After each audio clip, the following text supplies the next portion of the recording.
In today's video, I'm going to teach you how to convert SmartArt back to normal text in PowerPoint.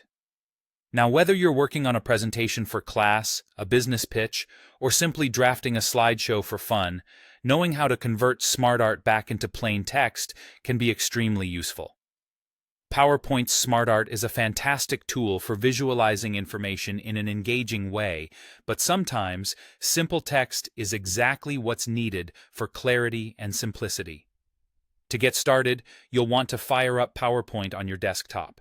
Once you've launched the program, you can either open an existing presentation you've been working on or start fresh with a new one. If you're opening a saved presentation, make sure it's the one containing the SmartArt graphics you wish to modify. If you're working on a new presentation, go ahead and add the SmartArt you want to convert if it's not already there. Next, find the specific SmartArt graphic that you want to change back to regular text. You can do this by simply clicking on the SmartArt graphic itself. When you click on it, you'll see that it's selected, with a box surrounding the graphic, making it clear that it's ready for editing. Once your SmartArt is selected, perform a right-click on the SmartArt graphic.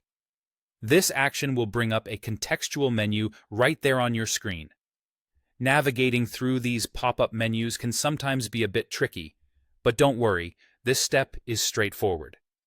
In the menu that appears, search for and click on the option that says Convert to Text. This pragmatic feature is easy to overlook, but powerful, allowing you to revert your SmartArt into its text format without fuss.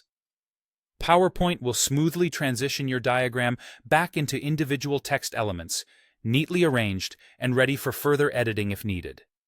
And that's it. Converting your SmartArt graphic back into normal text can be incredibly handy, facilitating quick adjustments and ensuring your information is presented just the way you want. Remember, even though SmartArt is a dynamic way to lay out ideas and concepts visually, converting it back to text is often the best path when hard at work with data-dense presentations. Now that you've successfully reverted your SmartArt back to plain text, feel free to continue editing your slides to enhance your presentation further. If you need any more help or tips on PowerPoint or general presentation making, stay tuned for more videos. Thanks for watching, and I hope today's guide was both informative and helpful.